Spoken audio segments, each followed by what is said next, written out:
یعنی یہ وہ رقم ہے جو وہ وظیفے کے طور پہ لوگوں کو دیتی تھی اور کسی کو کانوں کان خبر نہیں ہوتی تھی. لوگوں کے نام لکھ کے آگے پیسے مینشن بھی کر رکھے ہیں کہ اتنے پیسے فلاں کے گھر دینے ہیں. اور یہ چیز نہ صرف ان کے جو نیبرز کے لوگ ہیں وہ بتاتے بلکہ ان کی یہ جو قریبی عزیزہ ہیں وہ بھی یہی بتاتی ہیں کہ عائشہ خان نے اگر پیسہ کمایا ہے اپنے بچوں کو انہوں نے جائیداد تقسیم کر دی تھی, اس کے بعد بھی وہ لوگوں کی جب تک ان کے پاس پیسے رہے ہیں لوگوں کی وہ ہیلپ اسی طریقے سے کرتی رہی ہیں کہ ایک ہاتھ سے وہ خیرات کرتی تھی تو دوسرے ہاتھ کو پتہ بھی نہیں چلتا تھا. ایک تو وہ بڑی بہادر تھی, دوسرا ان کے اندر بہت زیادہ لوگوں کے لیے ہمدردی تھی, لوگوں کے لیے بہت نیک خواہشات اپنے دل میں رکھتی تھی.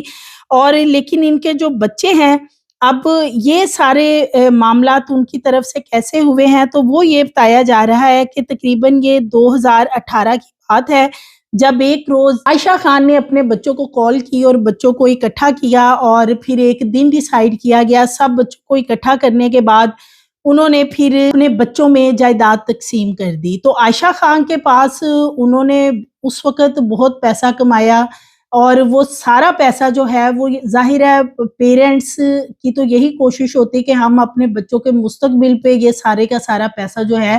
اس کو انویسٹ کریں گے. تو انہوں نے بھی اپنے بچوں کو وہ اسی وقت جو جائیداد تھی یا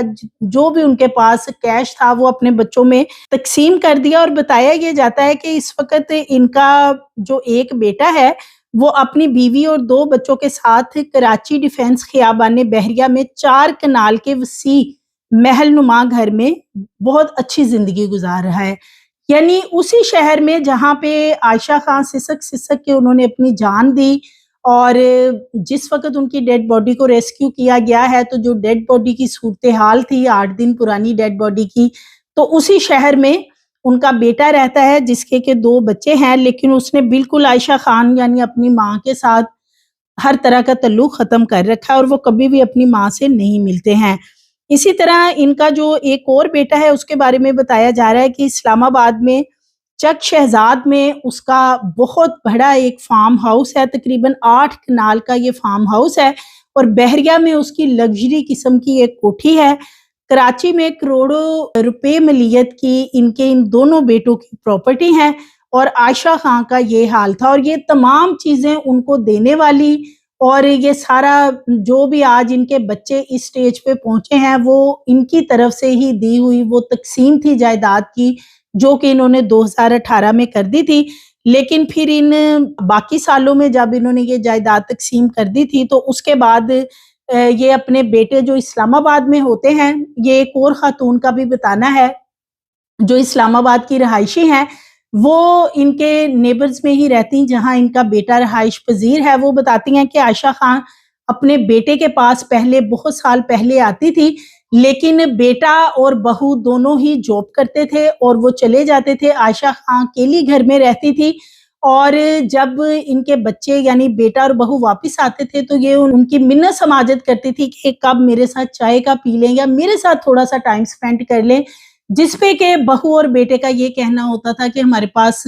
اب اس وقت ٹائم نہیں کیونکہ ہم بہت تھکے ہوئے ہیں. اور یہ پھر وہاں پورا دن اکیلی جو انہوں نے گھر میں میڈ وغیرہ رکھ رکھی تھی ان کے ساتھ رہتی تھی. اور پھر یہ اتنی تنگ آ گئی تھی کیونکہ جب یہ ان کو اپنے ساتھ ٹائم سپینڈ کرنے کا کہتی تھی تو آگے سے ان کا جو بیٹا ہے بالخصوص وہ ان کے ساتھ لڑائی جھگڑا کرتا تھا.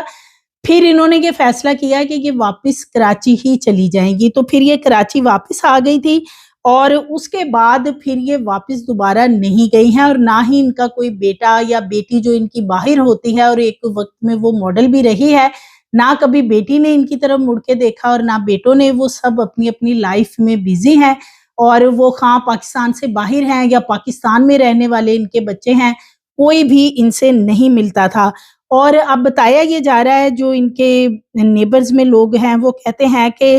اکثر وہ اپنے بچوں کو کال کرتی تھی اور جو بچے ہیں وہ یا تو فون اٹھاتے نہیں تھے, اٹینڈ نہیں کرتے تھے, اور اگر کر لیتے تھے تو وہ کہتے تھے اچھا ہم ابھی 2 منٹ تک کال کرتے ہیں. اور پھر وہ پہلے تو یہ 2 منٹ کئی گھنٹوں پہ, پھر دنوں پہ اور پھر ہفتوں اور مہینوں پہ محیط ہو گئے اور کوئی بھی کال کبھی ان کو آتی نہیں تھی. یہ فون اپنے ہاتھ میں پکڑے پکڑے انتظار کرتے کئی کئی دن ان کے گزر جاتے تھے کہ شاید ان کے کسی بچے کی انہیں کال آ جائے. اور اسی طرح یہ بھی ان کی عزیزہ کا بتانا ہے کہ عائشہ نے تقریباً 10 سال پہلے بہت زیادہ ان کو شوق تھا، ان کو بہت زیادہ پراڈو گاڑی کا شوق تھا، تو انہوں نے تب گاڑی بھی لی تھی. اور یہ جب بہت سا سامان خرید کے لاتی تھی تو جو ان کے قریبی لوگ تھے اپنے لیے جو چیزیں کھانے پینے کی خریدتی تھی، تو جو قریبی لوگ ہوتے تھے ان کے لیے بھی کچھ نہ کچھ خرید کے لاتی تھی اور تحفے تحائف کسی نہ کسی کو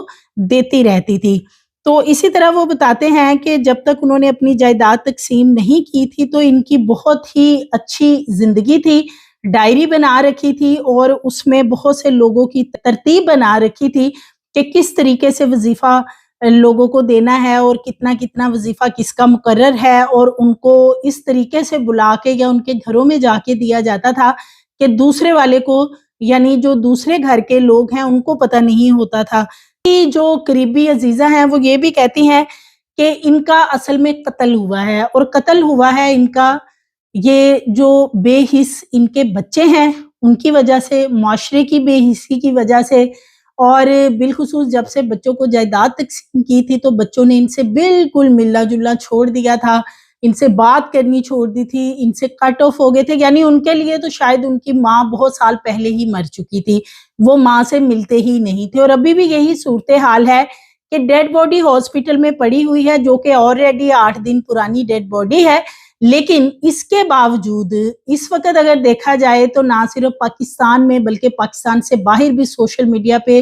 اس خبر کو لے کے بہت زیادہ لوگوں کے اندر ایک تڑپ ہے، تکلیف ہے کہ ایک ایسی اداکارہ جس نے انڈسٹری کو بھی اپنے بہت سال دیے، اس کے بچے بھی ہیں، اس کے باوجود اس کی یہ حالت. اب ان کا چونکہ کچھ عرصہ پہلے پاؤں کا فریکچر ہو گیا تھا تو پہلے وہ تھوڑا بہت اپنے فلیٹ سے باہر آ جاتی تھی، ہمسایوں سے مل لیتی تھی اور چہل قدمی بھی کر لیتی تھی. لیکن جب سے فریکچر ہوا تھا تو وہ بالکل گھر کے اندر یعنی فلیٹ میں بند ہو گئی تھی اور بالکل بھی باہر نہیں آتی تھی. اور جو ان کے ہمسائے ہیں وہ بھی شاید اب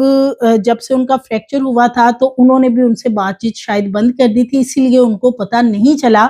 کہ وہ کافی روز ہو گئے ہیں تو وہ باہر نہیں آئیں. تو ہم پتہ کریں کہ آخر معاملہ ہے کیا. بتایا جا رہا ہے کہ اب وہ بہت زیادہ چیخنے چلانے لگی تھی. ان کے جو ایک ہمسائے ہیں وہ بتاتے ہیں کہ چونکہ وہ چیختی چلاتی تھی، ڈانٹ ڈپٹ کرتی تھی، کوئی ان کو بلاتا تھا تو وہ بہت زیادہ ناراض ہوتی تھی. کوئی نہ کوئی ان کے ساتھ اب ذہنی مسئلہ بھی بن چکا تھا، اس لیے جو ہمسائے ہیں یا لوگ ہیں وہ اوائڈ کرتے تھے کہ وہ ان سے بات نہ کریں. اور یہ سارا معاملہ فریکچر کے بعد ہوا ہے، اسی لیے کوئی بھی ان کے فلیٹ کے اندر نہیں جاتا تھا کہ کہیں وہ ناراض نہ ہو جائیں. تو اس میں ایک بہت بڑا سبق یہ ہے کہ والدین اپنی زندگی میں چاہتے ہیں کہ اپنے بچوں کو ہم جائیداد یا پراپرٹی جو بھی ان کے پاس ہے تقسیم کر دیں. تو جب آپ اپنے ہاتھ پاؤں آپ کے خود کام کر رہے ہیں اور ایسے میں آپ اپنی جائیداد اور یہ چیزیں تقسیم کر دیتے ہیں تو زندگی کا تو دیکھیں کسی کو بھی کچھ پتہ نہیں ہے. جس طرح عائشہ خان کو بھی پتہ نہیں تھا اور انہوں نے بہت سال پہلے اپنے بچوں کے نام یہ تمام جائیداد کر دی اور آج وہ کس اذیت سے سسک سسک کے اس دنیا سے چلی گئی ہیں. کوئی ان کی خیریت پوچھنے والا نہیں تھا. وہی بچے جن کو انہوں نے خود بلا کے جائیداد تقسیم کی تھی وہ بچے بھی ان کے پاس نہیں تھے اور ابھی بھی ڈیڈ باڈی منتظر ہے کہ بچے آئیں اور ڈیڈ باڈی کلیکٹ کریں اور تدفین کر دیں. لیکن ابھی بھی ان کے بچے جو ہیں انہوں نے نہ تو متعلقہ ہاسپٹل سے یا عیدھی کے ادارے سرد خانے سے کسی بھی جگہ پہ رابطہ نہیں کیا ہے. تو یہ ایک انتہائی افسوسناک واقعہ ہے جس پہ سوشل میڈیا پہ بہت بات ہو رہی ہے اور اس کے ساتھ ساتھ خواتین بالخصوص بڑی پریشان ہیں اس سارے معاملے کو لے کے اپنے فیوچر کے حوالے سے کہ پتہ نہیں ہمارے ساتھ کیا ہونا ہے. کہ ایک ایسی خاتون جو کہ انڈیپینڈنٹ بھی تھی جس نے بہت پیسہ کمایا اور بڑا نام تھا، ایک چمکتا ہوا ماضی کا ستارہ تھا، تو اس کی یہ حالت ہے. گھروں میں رہنے والی خواتین ہیں جو انڈیپینڈنٹ بھی نہیں ہیں، ویسے یہ ہماری سوسائٹی میں ہوتے ہیں. اولڈ ہوم کس لیے بنائے گئے ہیں پاکستان میں؟ اس کی وجہ یہی ہے کہ اس طرح کے بہت سارے واقعات، بہت سے معاملات ہوتے ہیں، کچھ رپورٹ ہوتے ہیں کچھ نہیں ہوتے ہیں. تو یہ ایک لمحہ فکریہ ہے. اور اس وقت ان کے جو بچے ہیں بالخصوص ان کی بیٹی، وہ بتایا جا رہا ہے کہ جی اس کو بتا دیا گیا تھا چونکہ وہ پاکستان سے باہر ہے تو ان کی بیٹی کا کہنا ہے کہ جی وہ آئے گی تو پھر آ کے جو ہے تدفین کی جائے گی، اور ان کے جو بیٹے پاکستان میں ہوتے ہیں تاحال وہ ہاسپٹل نہیں پہنچے۔ اور اسی طرح جو ان کی بیٹی ہے یہ بتایا جا رہا ہے کہ اس نے فون پہ منع کر دیا کہ ہم نے کوئی نہ تو قانونی کارروائی کرنی ہے نہ پوسٹ مارٹم کروانا ہے۔ اب دیکھنا یہ ہے کہ جب وہ آتے ہیں یا کوئی ان کی بیٹی یا کوئی بھی ان کا رشتہ دار آتا ہے جو ڈیڈ باڈی لیتا ہے، تو اس کے بعد پتہ چلے گا کہ کیا کوئی قانونی کارروائی ہوتی ہے نہیں، کیونکہ پولیس کا اس وقت یہی خیال ہے۔ پولیس کا یہ کہنا ہے کہ لگتا ہے ایسے کہ یہ طبعی موت ہے، قتل نہیں ہے، لیکن جو پلاسٹک کے بیگ میں ڈیڈ باڈی کمرے کے اندر لپٹی ہوئی تھی وہ تھوڑی سی حیرانگی والی بات ہے کہ وہ کیا معاملہ تھا۔ سو مزید ویڈیوز کے لیے چینل کو سبسکرائب کریں، لائک کریں، بیل آئیکن کو پریس کریں تاکہ آنے والی ویڈیوز آپ کو ملتی رہیں۔